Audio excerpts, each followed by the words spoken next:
Guys, ഞാൻ നിൽക്കുന്നത് വളരെ ചരിത്രപ്രസിദ്ധമായ കൊല്ലം ചവറയിലെ കാട്ടിൽമേക്കതിൽ ദേവീക്ഷേത്രത്തിലാണ്.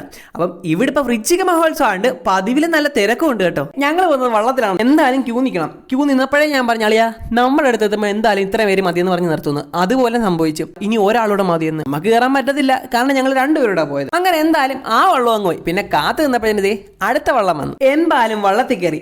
ഇതാണ് നമ്മുടെ വള്ളം തൊഴിൽ നേട്ടങ്ങൾ. ഇവിടെ വരുമ്പോഴത്തേക്കും നൈറ്റ് വ്യൂ എന്റെ മോനെ അപാരമാണ് കേട്ടോ. എന്തായാലും നമ്മൾ പറഞ്ഞ് ഇപ്പുറത്തെ കരയിലെത്തി അമ്പലത്തിൽ.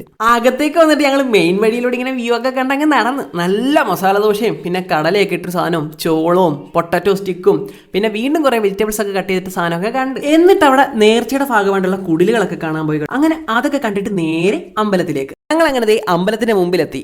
അവിടെ എത്തിയപ്പോൾ തന്നെ നല്ലൊരു പോസിറ്റീവ് ഫീലിംഗ് ഉണ്ടായിരുന്നു കേട്ടോ. ഇതാണ് അവിടെ പ്രശസ്തമായ മണി കെട്ടുന്ന മരം.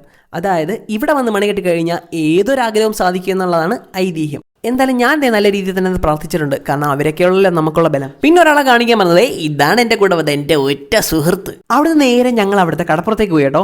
അപ്പോൾ അവിടെ ചെന്നപ്പോഴത്തേനും കുതിരയും കാര്യങ്ങളും ആൾക്കാരും എല്ലാം കിടന്ന് വൈബായിരുന്നു. പിന്നെ അവിടെ കിടന്ന് എല്ലാം ഒന്ന് വൈബ് കാണിച്ചിട്ട് ഞങ്ങൾ റൈഡുകളും കാര്യങ്ങളൊക്കെ കാണാൻ പോയി കേട്ടോ. അപ്പോൾ അതുവഴി പോകുമ്പോഴത്തേനും കുറച്ച് പെറ്റ് ഷോയും ആനിമൽ ഷോയും ഒക്കെ ഉണ്ടായിരുന്നു. പിന്നെ അതൊക്കെ ഒന്ന് കണ്ടിട്ട് പോയപ്പോഴത്തേനും പിള്ളേരുടെ റൈഡ്, കൊച്ചു കാറ്, ട്രെയിന്, പിന്നെ നമ്മുടെ വലിയവരുടെ കപ്പലും എല്ലാം ഉണ്ടായിരുന്നു. അങ്ങനെ അത് കഴിഞ്ഞ് ഗെയിംസ്, വളയമിടുന്ന ഗെയിം, ഗ്ലാസ് എറിഞ്ഞിടുന്ന ഗെയിം, അങ്ങനെ എല്ലാം കണ്ടിട്ട് ഞങ്ങൾ തിരിച്ചു പോകാൻ ഇറങ്ങി. ഒരു വിഷമം എന്ന് പറഞ്ഞാൽ ജങ്കാറില്ല കേട്ടോ, വള്ളത്തിലല്ലായിരുന്നു. അപ്പൊ എന്തായാലും ഇന്നത്തെ വീഡിയോ അപ്പം ബൈ ബൈ.